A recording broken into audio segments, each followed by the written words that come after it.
देशपथ, आवाज देश की। जन अधिकार पार्टी के प्रमुख व पूर्व सांसद राजेश रंजन उर्फ पप्पू यादव खुद को विद्रोही और गरीब व दलितों का मसीहा कहते हैं। उन्हें बिहार के रॉबिन हुड के नाम से भी जाना जाता है। हालांकि उनके राजनीतिक सफर और अतीत को देखते हैं तो जहन में उनकी छवि एक बाहुबली नेता के रूप में उभरती है, जिसके लिए उन्होंने बिहार की जेल से तिहाड़ तक की यात्रा की है। पप्पू यादव ने 17 साल से अधिक समय जेल में बिताया। जेल में रहने के दौरान पप्पू ने अपनी छवि को बदलने की कोशिश की और जेल से बाहर आने के बाद से निरंतर सामाजिक कार्यों को लेकर चर्चा में बने रहते हैं। वह डॉन जो कभी सीमांचल की गलियों में घूमता था, उसने अब पूरे बिहार पर अपना ध्यान केंद्रित कर रखा है। कुछ सालों पहले पटना में बाढ़ के दौरान उनका रॉबिन हुड व्यक्तित्व सबके सामने आया था। उन्होंने पानी में फंसे लोगों को भोजन और दवाइयां उपलब्ध कराने के लिए अपने स्तर से अतिरिक्त प्रयास किए। पिछले साल लॉकडाउन के दौरान गरीबों की मदद करते नजर आए और इस साल कोरोना काल की दूसरी लहर में बिहार के लोगों की मदद करते दिखे। लेकिन लॉकडाउन तोड़ने में उनकी गिरफ्तारी और अब उन्हें 32 साल पुराने मामले में जेल में डाल दिया गया है, जिसे लेकर बिहार की राजनीति गर्मा गई है। कोरोना काल में लॉकडाउन के उल्लंघन मामले में पप्पू यादव को मंगलवार को पटना पुलिस ने गिरफ्तार किया और बाद में 3 दशक पुराने मामले में उन्हें मधेपुरा जेल भेज दिया गया।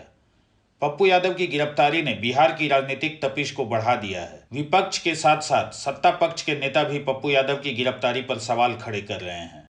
पप्पू यह कहने में गर्व महसूस करते हैं कि वह गरीबों का शोषण करने वाले अमीर लोगों के लिए बाहुबली हैं और वह सिर्फ गरीबों को न्याय दिलाते हैं। जेल में रहने के दौरान पप्पू ने अपनी छवि को बदलने की कोशिश की और उस समय उन्होंने द्रोह काल का पथिक नाम से एक किताब लिखी, जिसे वे अपनी जीवनी कहते हैं। पप्पू मधेपुरा विश्वविद्यालय के BN मंडल कॉलेज से राजनीति विज्ञान में स्नातक हैं।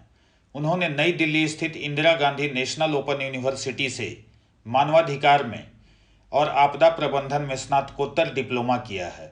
उन्होंने इग्नू से ही सामाजिक विज्ञान में स्नातकोत्तर डिग्री भी हासिल की है। पप्पू यादव ने राजनीति में कदम रखने से पहले ही बाहुबली के रूप में अपनी छवि बना ली थी। पप्पू यादव ने साल 1990 में सियासत में कदम रखा और सिंहेश्वर विधानसभा सीट से निर्दलीय उम्मीदवार के रूप में पहली बार विधायक बने और फिर पलटकर नहीं देखा। हालांकि पप्पू यादव ने एक इंटरव्यू में अपनी कुख्यात छवि के लिए लालू यादव को दोषी ठहराया। अपने दिए उस इंटरव्यू में पप्पू यादव ने बताया कि वे एक सीधा साधा छात्र और लालू के प्रशंसक थे, लेकिन लालू उनके साथ बार बार छल करते गए। लालू पर आरोप लगाते हुए कहा कि बिना अपराध किए ही कुर्सी का नाजायज फायदा उठाते हुए उन्हें कुख्यात और बाहुबली बना दिया गया। जब लालू विरोधी दल का नेता बनना चाहते थे, उस समय उस दौड़ में अनूप लाल यादव, मुंशी लाल और सूर्य नारायण भी शामिल थे। पप्पू यादव उस समय अनूप लाल यादव के साथ रहते थे। पप्पू यादव आगे बताते हैं कि अनूप लाल यादव के घर में रहने के बावजूद वे लालू का समर्थन करते रहे। नवल किशोर से बात कर लालू के लिए जमीन तैयार किया। लालू के विरोधी दल के नेता बनने के अगले ही दिन पटना के सभी अखबारों में एक खबर प्रकाशित हुई कि कांग्रेस नेता शिवचंद्र झा की हत्या करने के लिए पूर्णिया से एक कुख्यात अपराधी पप्पू यादव पटना पहुंचा है। पप्पू इस खबर से बेखबर था। मित्र नवल किशोर पप्पू को पटना विश्वविद्यालय के PG हॉस्टल ले गए। पप्पू यादव याद करते हुए बताते हैं कि वहां जाकर उन्हें पता चला कि वह एक कुख्यात अपराधी बन चुके हैं। वह आगे बताते हैं कि वे एक ऐसा कुख्यात अपराधी थे जिसके खिलाफ तब तक किसी थाने में कोई केस तक दर्ज नहीं था। 3 दिनों तक अपने एक मित्र गोपाल के कमरे में रहने के बाद वे कोलकाता चले गए। पुलिस उनके पीछे पड़ी हुई थी। उनके घर की कुर्की हो चुकी थी। पप्पू के माँ बाप को सड़क पर रात गुजारनी पड़ी। पप्पू के पिता लालू से भी मिले, लेकिन उन्होंने मदद से इनकार कर दिया। पप्पू यादव को 16वीं लोकसभा में सर्वश्रेष्ठ प्रदर्शन करने वाले सांसद की मान्यता मिली। स्वतंत्र उम्मीदवार के रूप में 1991, 1996 और 1999 में 3 बार पूर्णिया से और राजद के टिकट पर 2 बार 2004 और 2014 में मधेपुरा से सांसद बने। पप्पू यादव की जिंदगी में एक समय अहम पड़ाव आया। साल था 1990, जब वे बांकीपुर जेल में बंद थे और उनकी मुलाकात विक्की से हुई। विक्की की बहन रंजीता को एक वीडियो में टेनिस खेलते हुए देख पप्पू यादव उन्हें दिल दे बैठे।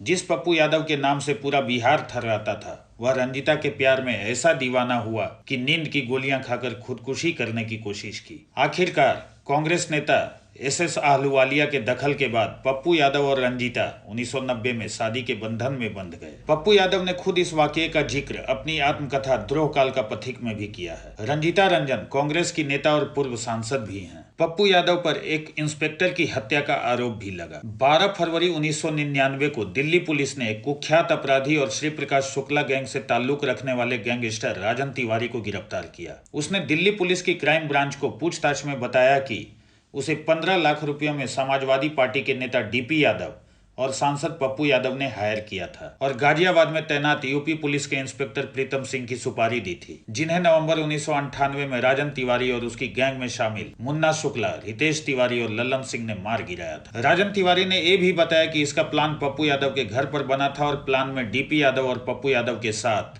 राजपाल त्यागी भी शामिल थे। दरअसल डीपी यादव को खबर मिली थी कि उसके भाई को मारने वाले अपराधी को इंस्पेक्टर प्रीतम सिंह ने ही जेल से बाहर निकाला था। इसलिए डीपी यादव ने प्रीतम की हत्या कर अपना वर्चस्व कायम करने की कोशिश की।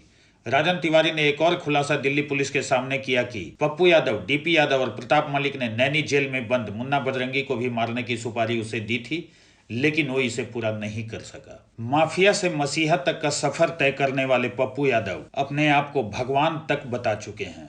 एक जनसंवाद रैली के दौरान अपने को भगवान बता दिया। उस रैली में आरोप लगाते हुए कहा कि नीतीश, लालू और भालू ने मिलकर बिहार के हिंदू और दूसरे मजहब वालों के हाथों में पत्थर थमा दिया है। उन्होंने प्रधानमंत्री नरेंद्र मोदी को जुमलेबाज तक करार दे दिया।